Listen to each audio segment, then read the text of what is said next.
Hello, everybody, and welcome back to another episode of The Push with Nick and KP. I'm KP here today. We're going to be going through a SmackDown recap for this past Friday's episode of the show.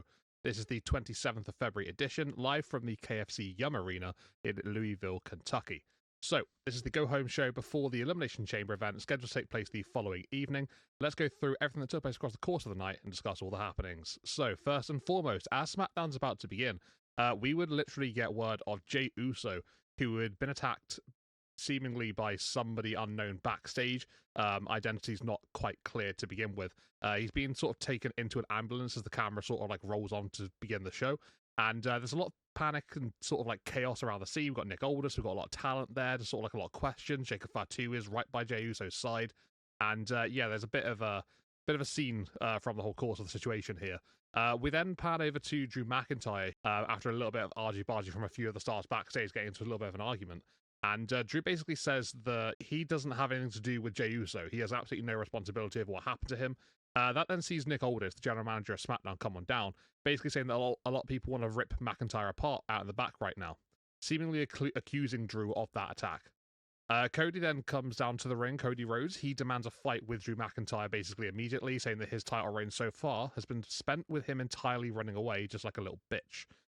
This then sees a lot of individual talents coming on down to the ring. Firstly, with Randy Orton coming on out, saying that he's going to win the Elimination Chamber and then beat Drew at Mania. That then brings Trick Williams down, who sort of essentially just sings the same sort of hymn as Randy Orton.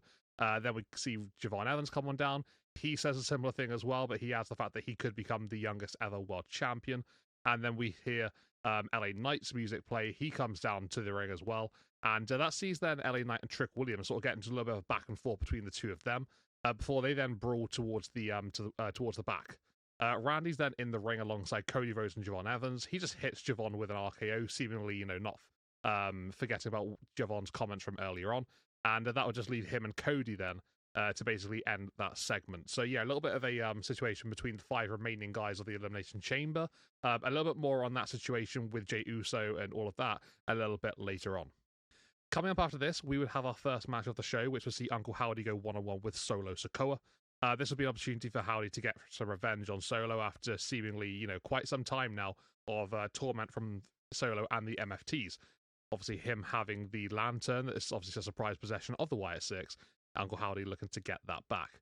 And to be fair, Uncle Howdy would do his best as he could to try and get that back, because he would defeat Solo Sikoa here in that one-on-one matchup after quite a big back-and-forth contest, quite competitive.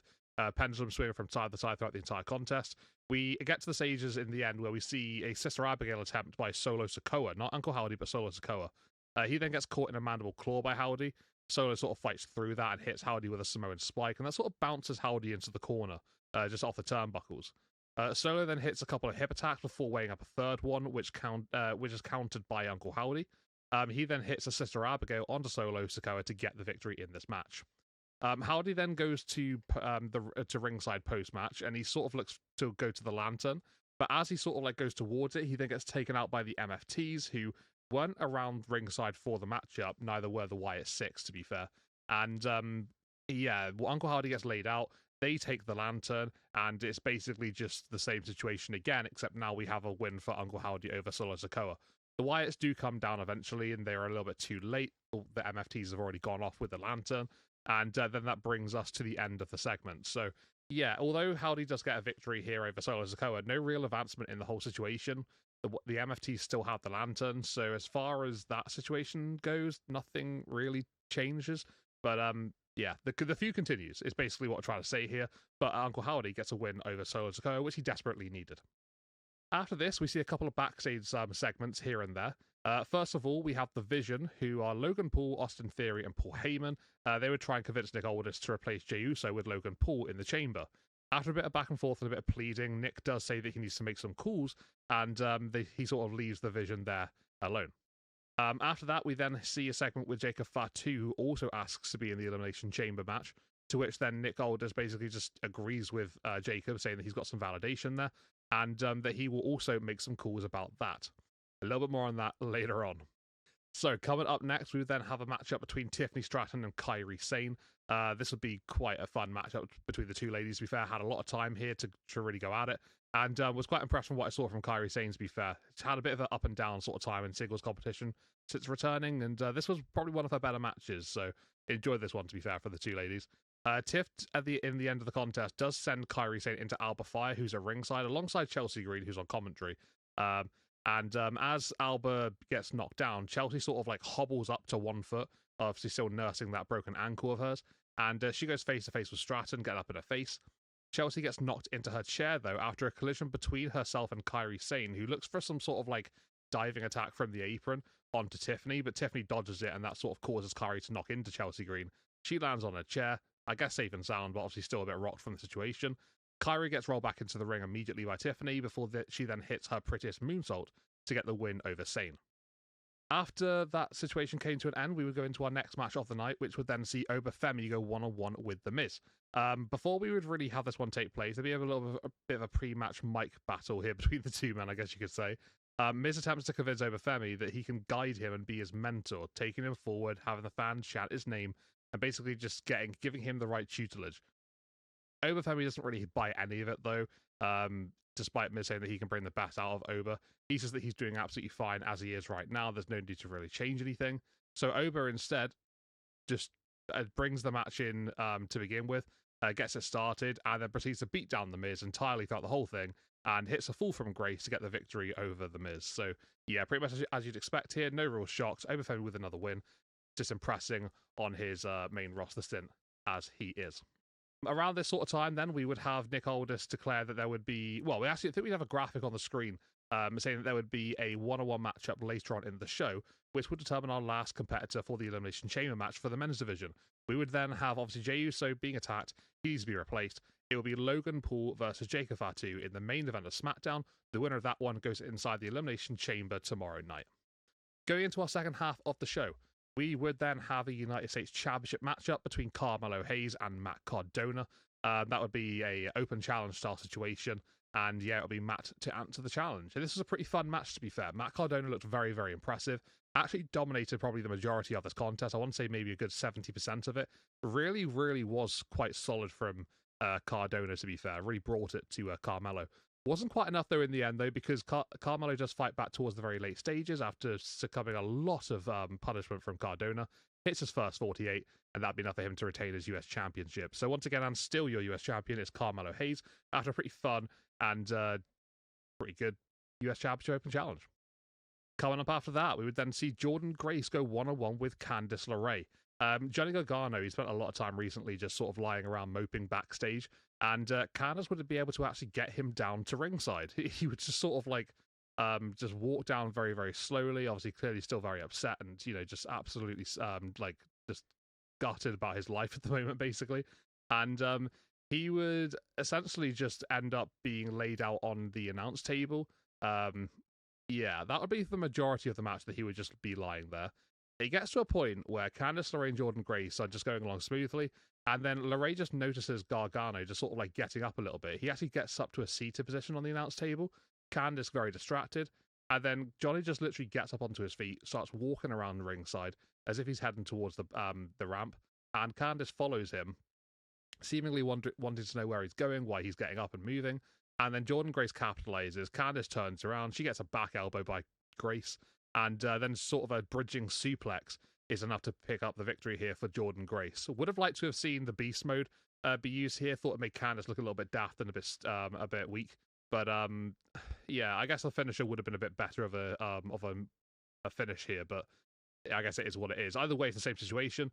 Gargano seemingly costing Candice LeRae, but not intentionally, I guess. I don't know what his mindset is at the moment, but he's just absolutely devastated with things right now. So yeah, it's quite a comical situation. I'm enjoying it, but it is very very strange as well. But a win for Jordynne Grace, back on the winning column after taking a loss to Jade Cargill.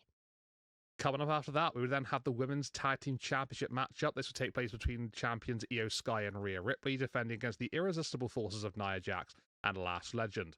The two sort of like donning some similar attire here for like probably the first time. I can't remember them wearing attire that is exactly this similar before. But basically, it's quite decent for the majority of the matchup. It's a little sloppy, sure, sometimes here and there, unfortunately, but generally it was quite a decent matchup, to be fair. I quite enjoyed this one. In the end of the contest, we see Nia Jax hitting Io Sky with an Annihilator. That then sees Rhea Ripley break up the preceding cover. Io then is able to tag in Rhea Ripley, who then sort of like staggers Last Legend for a moment. Nia then comes back into the ring, but she gets a Riptide from Rhea Ripley. That then allows Last Legend to basically hit a sort of weakened down Ripley because of the strength she had to use to hit that Riptide on Nia. She hits her lash extension onto Rhea Ripley, and that will grant her the victory and crown new WWE Women's Tag Team Champions, the Irresistible Forces. So, yeah, a very interesting situation there because now Rhea Ripley is freed up of other responsibilities going into her Elimination Chamber match tomorrow night. So, I mean, we might have just crowned a new favourites there for the Chamber, to be honest. But I guess we'll have to wait and see because at the moment, you know, the main story is Nia Jax, Last Legend, your new Women's Tag Team Champions, the Irresistible Forces, now on top of the division. Then we went into our main event of the show. Logan Paul went one-on-one with Jacob Fatu for a chance to qualify for the Elimination Chamber. This would be a decent matchup from both men, quite physical, you know, back and forth, hard-hitting, but a fun encounter to be fair at the end of the show. We see a point where Logan looks to get the win, like he's rolling at this point, and then suddenly a masked man appears at ringside. He attacks Austin Theory, lays him out, and as he sort of like goes to do so and to finish the job, we see Logan Paul go to ringside and actually just knock out the masked man, laying him out with the right hand, and he would then unmask him. The identity of the masked man was seemingly unknown to anybody, really, because no one recognized him. Logan Paul was questioning who he was, so was Paul Heyman, so was Austin Theory, I think, at one point as well. No one had any idea, but security came in very, very quickly, took the masked guy backstage and away from the situation. After a bit of back and forth then between Logan and Jacob Fatu in the ring, we see Jacob taking control of the contest. He then looks to hit his moonsault from the top rope as he springs up to go and hit it. We see Drew McIntyre come into the matchup and absolutely level Jacob Fatu with the WWE Championship. That sends him onto the canvas, allows Logan Paul an opportunity. He rolls up Jacob Fatu, and that will get him the win here in this match, and his spot has been earned inside the Elimination Chamber. So, yeah, there we go. We have it. Logan Paul replaces Jey Uso after winning the main event matchup of SmackDown, earning his spot inside that chamber matchup for the right to face Drew McIntyre at WrestleMania. So, yeah, very interesting show here. Quite chaotic, obviously, with Jey Uso's situation across the course of the night. That's sort of stemming to the main event. Obviously, there was that situation. New Women's Tag Team Champions crowd, which is, you know, great for the girls of Lash and Nia there. Io and Rhea, obviously, with other situations to deal with now going forward. Wins also for, Uncle Howdy. We saw Tiffany Stratton picking up a win, as did Obafemi and Carmelo Hayes, as well as Jordan Grace. So, yeah, lots of action here tonight, lots of matches across the course of the show. In terms of this episode of SmackDown, I think it was decent. It wasn't too bad. For a go-home show, I think it did have a few things which worked quite well for it. It, set up Elimination Chamber in a couple of ways, especially with that sort of like Logan Paul entry in the chamber. We know that he can do a lot of good things inside that matchup. So, yeah, it's just very consistently Logan Paul being in there, and it's another year that he's going to be in there as well. I gave this one a 7.5 out of 10. It's a decent show. It could have been a bit better in parts. Wasn't the cleanest matches that across the course of the night, but there were some fun ones, and there were some big moments here on the show as well. But for now, everybody, that has been the catch-up of SmackDown from the push here with Nick and KP. Let us know in the comments what you thought of this one, whether you'd agree with anything that I've said about the opinions of the matches, whether you just think SmackDown is doing well or bad at the moment. We'd love to hear anything about whatever, basically, from you guys. So, yeah, let us know in the comments what you're thinking. If you like this one, then please hit a like on our video, subscribe to our channel, and keep up with future releases. For now, this has been The Push. We'll see you on the next one. Take it easy, and goodbye for now.